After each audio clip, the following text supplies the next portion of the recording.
میرے عزیزو، محبت کی خوشبو جب پھیلتی ہے اور وہ اپنے ہونے کی پہچان خود ہی دے دیتی ہے۔ خوشبو نظر نہیں آتی مگر وہ اپنے ہونے کی، اپنی موجودگی کا بتا دیتی ہے کہ میں یہاں پر ہوں، اور پھر اپنی موجودگی کا احساس دلاتی ہے۔ یہ ہے پاکیزہ محبت، اور محبت کی خوشبو مسیح کے لہو سے آتی ہے۔ ہماری آیت محبت سے چلو جیسے مسیح نے تم سے محبت کی اور ہمارے واسطے اپنے آپ کو خوشبو کی مانے خدا کی نظر کر کے قربان کر دیا۔ پرانے عہد نامہ میں جب سوگندی قربانی گزرانی جاتی تھی تو اس کی راحت انگیز خوشبو خدا کے حضور میں پہنچتی تھی اور خدا اس خوشبو سے خوش ہوتا ہے۔ خوشبو ایک قربانی کا نام ہے۔ لکھا ہے کہ مسیح نے ہمارے واسطے اپنے آپ کو خوشبو کی مانند خدا کی نظر کر کے قربان کر دیا۔ یہ ہے محبت۔ محبت کی خوشبو کود جاتی ہے بدبو میں اور پھر وہ اپنا مقام پیدا کرتی ہے۔ بدبو کو، تعفن کو وہ بھگا دیتی ہے اور سارے ماحول کو وہ خوشگوار بنا دیتی ہے۔ خوشبو کا اپنا ایک مقام ہے، وہ سب کو اچھی لگتی ہے۔ یسوع کے لہو کی خوشبو جب بدبودار زندگیوں میں ڈالی جاتی ہے تو زندگیوں میں سے تعفن دور ہو جاتا ہے، بدبو دور ہو جاتی ہے اور اس کی جگہ خوشبو گھیر لیتی ہے جیسے عطر کی خوشبو۔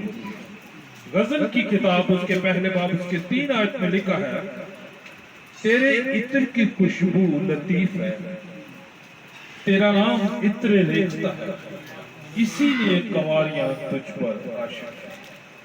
یہ کنواریاں کون ہیں؟ یہ وہ کلیسیائیں ہیں جو دکھوں میں، تکلیفوں میں، مصیبتوں میں، پریشانیوں میں وفاداری کے ساتھ اپنے دولہا کا انتظار کرتے ہیں کہ ہمارا دولہا ایک دن آئے گا، سو یہ دکھ، یہ بیماری، یہ پریشانی، یہ تنگ دستی، یہ تکلیفیں سب دور ہو جائے گی اور ہمارا دولہا ہمیں لے جائے گا۔ یہ ہے وفاداری کے ساتھ اپنے دولہا کا انتظار کرنا، اس لیے کہ وہ اپنے دولہا سے محبت کرتی ہیں اور ان کا دولہا یسوع آئے گا اور اپنی دلہن کلیسیا کو لے جائے گا اور اپنے دولہا کے لیے وہ خوشبو جمع کرتی ہیں، اپنے اندر محبت کی خوشبو رکھتی ہیں۔ یوحنا 12 باب میں لکھا ہے، یسوع بیتنیہ کے علاقہ میں آیا اور لازر کے گھر میں گیا اور وہاں پر، یعنی لازر کے گھر میں یسوع کیوں گیا؟ اس لیے کہ لازر کے گھر والے یسوع کے ساتھ پیار کرتے تھے اور وہ یسوع کو اپنے گھر میں بلاتے تھے۔ اس گاؤں میں جب بھی یسوع جاتا تھا وہ اپنے گھر میں اس کو بلاتے تھے اور اسی یسوع بھی ان کے ساتھ محبت کرتے تھے۔ لازر کے گھر میں یسوع اور اس کے شاگرد کھانا کھا رہے تھے اور مرتا خدمت کرتی تھی۔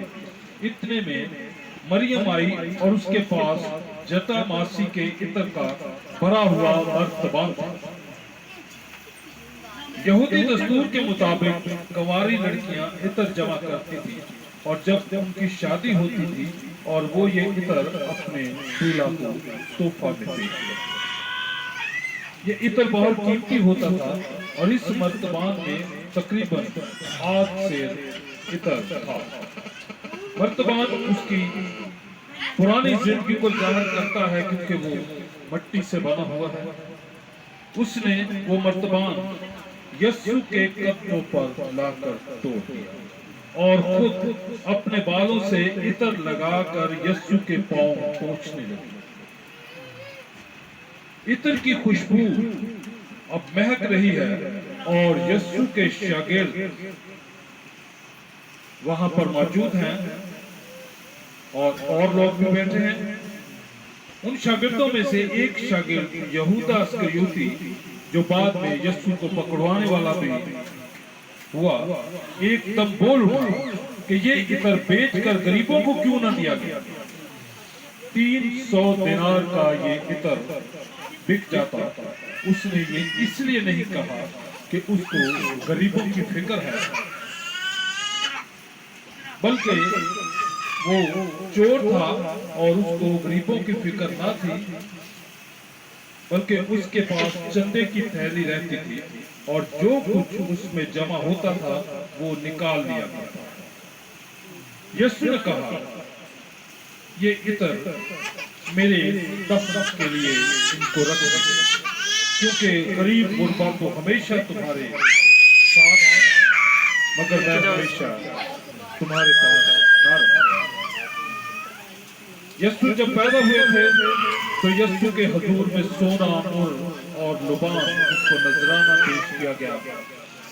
اس میں سے لبان جو ہے وہ ایک خوشبو تھی اور اس کی بادشاہت کو ظاہر کرتی ہے۔ اس خوشبو نے محلوں میں پھیل جانا تھا۔ یسوع بادشاہ لازر کے گھر میں بیٹھے ہوئے کھانا کھا رہے ہیں اور اس عطر کی خوشبو سے پورا گھر مہک رہا ہے۔ خوشبو اب دروازوں اور کھڑکیوں سے باہر نکل رہی ہے اور اس خوشبو سے پورا بیت عنیہ کا علاقہ مہک گیا اور اس علاقہ کے گلیاں اور بازار مہک گئے۔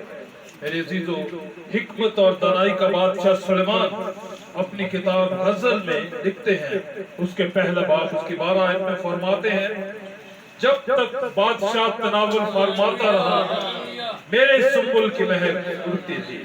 یہ عطر کی خوشبو یسوع کے خون کی خوشبو کو ظاہر کرتی ہے اور آج یہ خوشبو پوری دنیا میں مہک رہی ہے۔ یسوع کے خون کی خوشبو زندگیوں میں بدبو کو دور کرتی ہے، تعفن کو دور کرتی ہے، کڑواہٹ کو دور کرتی ہے اور اس کی جگہ پر خوشبو اپنی جگہ بناتی ہے۔ یہ اس کی محبت کی خوشبو سے صدیوں سے اس کلام میں سے آ رہی ہے اور ہمیشہ آتی رہے گی۔ یہ زندگیوں میں سے کڑواہٹ کو دور کرتی رہے گی، نفرتوں کو دور کرتی رہے گی، برائیوں کو دور کرتی رہے گی اور محبت کی خوشبو اسی طرح سے مہکتی رہے گی۔ اس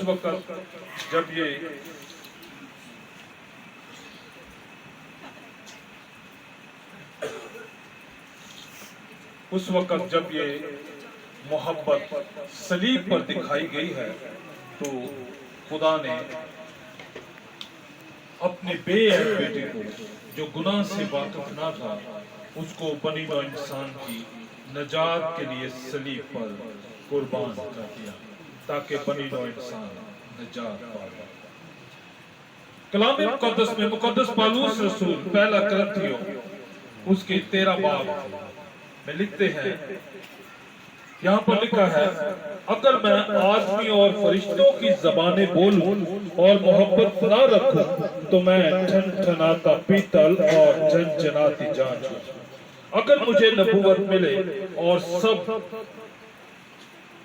سب بھیدوں اور کل علم کی واقفیت ہو اور میرا ایمان یہاں تک ہو کہ میں کامل ہو جاؤں اور پہاڑوں کو ہٹا دوں اور محبت نہ رکھوں تو میں کچھ بھی نہیں۔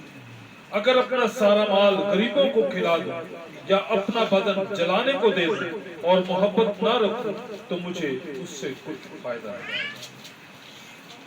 آگے 4 آیت میں لکھا ہے، محبت صابر ہے، محبت مہربان ہے، محبت حسد نہیں کرتی، محبت شیخی نہیں مارتی، محبت پھولتی نہیں، نازیبا کام نہیں کرتی، اپنی بہتری نہیں چاہتی، محبت جھنجھلاتی نہیں، بدگمانی نہیں کرتی، بدکاری سے خوش نہیں ہوتی بلکہ راستی سے خوش ہوتی ہے، سب کچھ سہ لیتی ہے، سب کچھ یقین کرتی ہے، سب باتوں کی امید رکھتی ہے، سب باتوں کی برداشت کرتی ہے۔